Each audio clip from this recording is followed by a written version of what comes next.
Hi అండి, welcome to Suman TV. ప్రస్తుతం మనం ఎపియాన్ పెయిన్ మేనేజ్మెంట్ సెంటర్ లో ఉన్నాము. మనతో పాటు డాక్టర్ సుధీర్ దారా గారు ఉన్నారు. నమస్కారం అండి. నమస్కారం అండి. డాక్టర్ గారు, ఇప్పుడు పిఆర్పి అన్నది బ్యూటీకి సంబంధించి ఏ విధంగా చేయించుకుంటున్నామో ఇప్పుడు నీకి కూడా పిఆర్పి అని చెప్పేసి అంటున్నారు. దీని సక్సెస్ రేట్ ఎలా ఉంది? అసలు ఎవరెవరు దీనికి అప్లికబుల్ అంటారు? ఎవరెవరు చేయించుకోవచ్చు? పిఆర్పి గురించి మాట్లాడే ముందు పిఆర్పి గురించి అందరికి తెలియాలి. చాలా మందికి తెలుసు. ఇప్పుడు సౌత్ ఇండియాలో చాలా ప్రతి కామన్ మ్యాన్ కూడా అర్థమైంది పిఆర్పి అని. పిఆర్పి జనరల్గా ఏం చేస్తుంది, దాంట్లో ఏముంటాయి, అసలు ఏం సైన్స్ ఏంటి, తర్వాత మీరు అడిగింది సక్సెస్ రేట్ ఏంటి. సో పిఆర్పి గురించి మాట్లాడే ముందు పిఆర్పి అంటే ఏంటిదని తెలుసుకోవాలి. బ్లడ్ ఉంటుంది బాడీలో, బ్లడ్లో ప్లాస్మా ఉంటుంది, ప్లాస్మా మీద ప్లేట్లెట్స్ ఉంటాయి, ప్లేట్లెట్స్ మీద ఆల్ఫా గ్రాన్యూల్స్ ఉంటాయి, ఆల్ఫా గ్రాన్యూల్స్ మీద గ్రోత్ ఫ్యాక్టర్స్ ఉంటాయి. ఓకే, ఇవి సెల్స్ గ్రోత్ ఫ్యాక్టర్స్. గ్రోత్ అంటే గ్రో చేస్తాయి. ఆ సెల్స్ని కరెక్ట్గా తీసుకుని ఎక్కడైతే నీకు టిష్యూ గ్రోత్ కావాలో, కణాల గ్రోత్ కావాలో అక్కడ కానీ చిన్న ఇంజెక్షన్తో ఆ గ్రోత్ ఫ్యాక్టర్స్ని రిలీజ్ చేస్తే అది గ్రో అవుతుంది. అందుకని దాని పేరు గ్రోత్ ఫ్యాక్టర్ అని పెట్టారు కదా. హెయిర్ ఊడింది, హెయిర్లో గ్రోత్ కావాలి మనకి, ఇది వాడతారు. నేను చేయను, చాలా మంది డెర్మటాలజిస్ట్ చేస్తారు. అది విరివిగా జరుగుతుందంటే గ్రోత్ ఉంటుంది అని అర్థం. కొంతమందికి ఉండకపోవచ్చు, కొంతమంది రావచ్చు. సో ఇది ఎప్పటి నుంచో ఉంది. ఈ మధ్య ఒక 10 సంవత్సరాల నుంచి ఎక్కువగా పిఆర్పిని వాడిన కండిషన్ ఏంటంటే joint pains. Knee joint, shoulder joint, hip joint, wrist joint, ankle joint. ఈ జాయింట్లో వచ్చిన ఆర్థరైటిస్ అంటే జాయింట్ అరుగుదల వచ్చిన నొప్పిని ఈ పిఆర్పి ద్వారా ఆ గ్రోత్ ఫ్యాక్టర్స్ రిలీజ్ చేయడం ద్వారా అక్కడ డ్యామేజ్ అయిన టిష్యూని మళ్ళీ రీజనరేట్ చేయొచ్చు.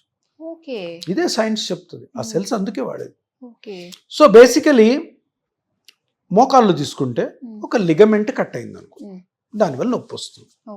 ఆ లిగమెంట్ ఐడెంటిఫై చేసాం స్కానింగ్లో, ఆ లిగమెంట్ వల్లనే నొప్పి వస్తుంది. కాబట్టి ఆ లిగమెంట్ కట్ అయిన చోట గ్రోత్ ఫ్యాక్టర్స్ చేస్తే ఆ లిగమెంట్ ఎందుకు రిపేర్ చేయవు, రీమోడల్ చేస్తాయి. దాని పనే అది కదా. దీన్ని ఎవ్వరు కూడా కాంట్రాడిక్ట్ చేయలేరు. ఒకవేళ నువ్వు కాంట్రాడిక్ట్ చేసావంటే దాని పేరు అది పెట్టకూడదు. గ్రోత్ ఫ్యాక్టర్స్ అని ఎందుకు పెట్టారు? అవునండి, డమ్చిక్ ఫ్యాక్టర్స్ అని పెట్టచ్చు కదా. అంతే కదా. ఆ ఫ్యాక్టర్స్ కి ఒక పని ఉంది. ఏం పని? Growth factors. మరి గ్రోత్ ఫ్యాక్టర్స్ కాదా అది? దాని వేరే పేరు ఉందా, లేదా పేరు తీసేద్దామా? సింపుల్. సో గ్రోత్ ఫ్యాక్టర్స్ ని కరెక్ట్ గా ఎక్స్ట్రాక్ట్ చేసి కరెక్ట్ అయిన ప్లేస్ లో మీరు వెయ్యగలిగితే తప్పకుండా అది గ్రో అవుతుంది. దీన్ని ఎవ్వరు కూడాను నో అనలేరు. అన్నవాళ్ళు అమాయకులు. కానీ మన బాడీలో ఉండే ఆ గ్రోత్ ఫ్యాక్టర్స్ అన్ని కూడా అంటే స్పెసిఫిక్ గా ఒక డ్యామేజ్ అయిన ప్లేస్ లో ఇంజెక్ట్ చేయడం వల్ల మన బాడీలో ఉంది, మనకి రిపేర్ చేసుకోవడానికి అవ్వట్లేదు. కానీ ఎక్స్ట్రాక్ట్ చేసి మళ్ళీ మీరు ఇంజెక్ట్ చేస్తున్నారు కదా, దాని వల్ల ఏంటంటారు? అది ఎందుకు బాడీలో ఉన్నాయి కదా సార్, అది అక్కడ డ్యామేజ్ సర్రని పోయి ఆడే హీల్ చేసి ఎందుకు వెళ్ళిపోతుంది? సో బేసికల్ ఏమవుద్దంటే మన బాడీలో కొంత మోతాదులో ఈ ప్లేట్లెట్స్ గ్రోత్ ఫ్యాక్టర్స్ తిరుగుతుంటాయి. కానీ ఆ మోతాదులో తిరుగుతున్న గ్రోత్ ఫ్యాక్టర్స్ సరిపో రిపేర్ చేయడానికి. చిన్న చిన్న రిపేర్స్ జరుగుతాయి. ఒక ఎగ్జాంపుల్ చెప్తాను. ఇక్కడ ఏళ్ళ దగ్గర గుచ్చాను, ఏమవుద్ది? బ్లడ్ వస్తుందంటే కారణం ఏంటి? బ్లడ్ ఎందులో పోతుంటుంది? పైప్స్లో పోతుంటుంది, బ్లడ్ వెజల్స్. గుచ్చితే ఎందుకు బ్లడ్ వచ్చింది? పైపుకి బొక్కబడింది, రక్తనాళంకి టేర్ అయింది, బ్లడ్ వస్తుంది. టేర్ అయిందా, మనం ఏం చేస్తాం? ఇట్లా పెట్టి ఒత్తుతాం, తీస్తే ఆగిపోతుంది. ఎందుకు ఆగిపోయింది? దానికి హోల్ పడింది. నువ్వేమైనా హోల్ని కుడుతున్నావా? హోల్కి ప్లాస్టర్ వేసావా? హోల్కి ఫెవికాల్ వేసావా? వేయలే. మరి ఎందుకు ఆగింది? సో ఏమవుతుంది? ఇట్లా అనగానే ఇట్లా అనకపోయినా ఆగిపోతుంది. బ్లడ్లోని ఉన్న ఈ గ్రోత్ ఫ్యాక్టర్స్ ఇమీడియట్గా వెళ్ళి ఆ చిన్న హోల్ని ప్లగ్ చేసేస్తాయి, హీల్ చేసేస్తాయి. మరి బొక్క పడినప్పుడు బ్లడ్ వెజల్లో ప్లేట్లెట్స్ గ్రోత్ ఫ్యాక్టర్స్ వచ్చి హీల్ చేస్తే అదే హీలింగ్ పవర్ దీనికి ఉండదా? కాకపోతే సరిపో. ఇది చిన్న హోలు. అదే మీకు కత్తితో చూడండి, ఇక్కడ పొడిచినాడు, మరి ప్లేట్లెట్స్ వచ్చి ఆపుతాయి బ్లడ్ని? దానికి నువ్వు మళ్ళీ కుట్టడము ఏదో చేయాలి. అదే విధంగా ఇప్పుడు మోకాళ్ళలో ఒక లిగమెంట్ ఇంజరీ అయింది, మోకాళ్ళలో ఒక కార్టిలేజ్ డ్యామేజ్ అయింది. సో దానికి చాలా ఎక్కువ గ్రోత్ ఫ్యాక్టర్స్ కావాలి. కాబట్టి బ్లడ్లో నీ పేషెంట్లోంచి తీసుకొని దాన్ని ప్రాసెస్ చేసి కొన్ని లక్షల ప్లేట్లెట్స్ని తీసుకొచ్చి అక్కడ వేస్తాం ఇంజెక్షన్ తోటి. అప్పుడు హీలింగ్ జరుగుతుంది.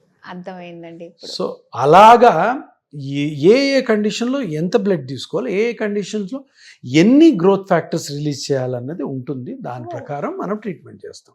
సో మీరు అడిగిన క్వశ్చన్ అంటే ఎంత సక్సెస్ రేట్ డిపెండ్స్ ఆన్ ఏ కండిషన్ని మనం ట్రీట్ చేస్తున్నాం, అది ఏ స్టేజ్లో ఉంది, ఏ స్టేజ్ అయితే ఏ ప్రోటోకాల్ ఫాలో అవ్వాలి, ఏ ప్రోటోకాల్ని ఎలా ఫాలో అవ్వాలి, దానికి కావాల్సిన ప్రీ రిక్విజిట్స్ ఏంటి, పేషెంట్కి ఏం ఫాలోఅప్లో పాయింట్స్ చెప్తాము, జాగ్రత్తలు ఏం చెప్తాం, ఆ జాగ్రత్తలు పేషెంట్ ఫాలో అవుతున్నాడా లేదా.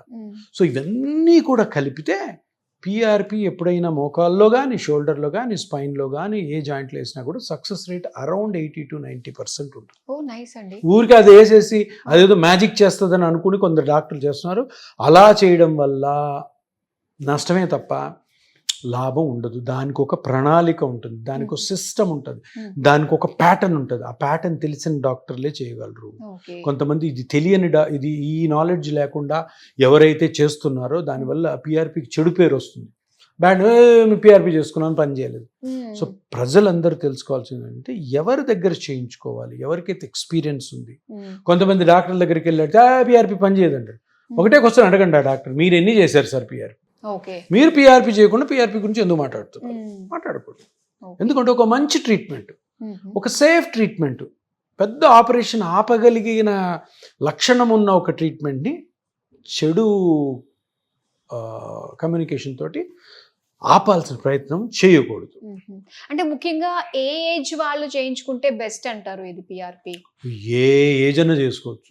15 years నుంచి 100 ఏళ్ల వరకు ఎవరికి ఏ మజిల్, లిగమెంట్, టిష్యూస్లో ప్రాబ్లం ఉన్నా కూడాను కరెక్ట్గా ఐడెంటిఫై చేసి ఇది వేస్తే హ్యాపీగా రికవర్ అవుతుంది. ఓకే, అంటే ఇది ఫ్రీక్వెంట్ గా కూడా మనం ఈ ట్రీట్మెంట్, పిఆర్పి ట్రీట్మెంట్ చేయించుకుంటూ ఉండొచ్చు కదా? ప్యాటర్న్స్ సిస్టమ్ ఉంటుంది, చేసుకోవచ్చు. ఓకే, ఇప్పుడు హెయిర్ డై వాడతాం మనం, ఎగ్జాంపుల్, అది కొన్ని రోజులు పోతుంది, మళ్ళీ వేసుకుంటాం. మెయింటెనెన్స్ ఇది అంతే. సో వాడతాము, చేస్తాము, దాన్ని మెయింటైన్ చేసుకుంటూ ఉంటాము. పర్మనెంట్గా ఉండడం కోసమే మెయింటైన్ చేసుకుంటాం. మధ్యలో ఇబ్బంది వచ్చింది, మళ్ళీ స్కానింగ్ చేసుకో, చిన్న ప్రాబ్లం, చిన్న ఇంజెక్షన్తో అయిపోతుంది. అదే నువ్వు పెద్ద పెద్ద ట్రీట్మెంట్ చేసుకొని ఇర్రివర్సిబుల్ ట్రీట్మెంట్స్, ఒకసారి పెద్ద సర్జరీ చేసుకున్న తర్వాత మళ్ళీ వెనక్కి తిరిగి రాలేవు. సర్జరీ చేసుకున్నావు, చాలా బాగుంది, 2 సంవత్సరాల తర్వాత నొప్పి వచ్చింది, ఇంకేం చేయలేము, తూలుపు తిరిగి దండం పెట్టాలి. సో అందుకని ఎప్పుడు కూడాను ఏదన్నా ఒక ట్రీట్మెంట్ మనం చేసుకుంటే ఇంకో ట్రీట్మెంట్కి అది కానీ ఒకవేళ ఇన్ఎఫెక్టివ్ అయ్యి తర్వాత మీకు నొప్పి స్కోప్ ఉండాలి. నెక్స్ట్ ట్రీట్మెంట్ ఉంది, లేదు ఇదే ట్రీట్మెంట్ తీసుకుంటాం. అంతేగాని నువ్వు డెడ్ ఎండ్కి వెళ్ళిపోయి వెనక్కి తిరిగి రాలేకపోతే అవుట్. సో అందుకని ఆలోచించాల్సింది ఏంటంటే, ఈవెన్ మెడికల్ బుక్స్ అన్నీ చెప్పేది ఏంటంటే, బాబు నువ్వు ఏదన్నా జాయింట్ ప్రాబ్లంకి, స్పైన్ ప్రాబ్లంకి, ఇతరత్ర మస్కులోస్కెలిటల్ ప్రాబ్లంకి ఇబ్బంది వచ్చినప్పుడు ఫస్ట్ నాన్ సర్జికల్ అన్నీ ట్రై చేయి, ప్రాపర్ పద్ధతిలో ట్రై చేయి, ప్రాపర్ డాక్టర్ దగ్గర ట్రై చేయి, తర్వాత ఆపరేషన్కి వెళ్ళని ప్రతి బుక్లో ఫస్ట్ లైన్ రాసి ఉంటుంది. సో డైరెక్ట్గా ఆపరేషన్కి వెళ్ళిపోవాలని అవసరం లేదు. నాన్ సర్జికల్ ట్రీట్మెంట్స్, ఇంజెక్షన్ తోటి మంచి ట్రీట్మెంట్స్ కరెక్ట్ అయిన డాక్టర్ దగ్గర కరెక్ట్ పద్ధతిలో చేసుకుంటే మీరు హ్యాపీగా ఈ కండిషన్ నుంచి బయటపడొచ్చు అని అందరు తెలుసుకోవాలి. సూపర్ అండి. లైఫ్ లాంగ్ ఉండే మన ఈ బోన్స్ తోటి, ఈ జాయింట్స్ తోటి ఎటువంటి చిన్న ప్రాబ్లం వచ్చినా కూడా మేజర్గా వెళ్ళాల్సిన అవసరం లేకుండా చిన్నగా మైనర్ సెషన్స్ బట్టి, ప్యాటర్న్స్ బట్టి మనం చేయించుకుంటూ ఉంటే ఈ పిఆర్పి ట్రీట్మెంట్ లైఫ్ లాంగ్ హ్యాపీగా మనం తిరగచ్చు అనమాట, మన కాళ్ళని, మన జాయింట్స్ నమ్ముకుని. థ్యాంక్ యూ సో మచ్ అండి, చాలా మంచి ఇన్ఫర్మేషన్ ఇచ్చినారు. Thank you.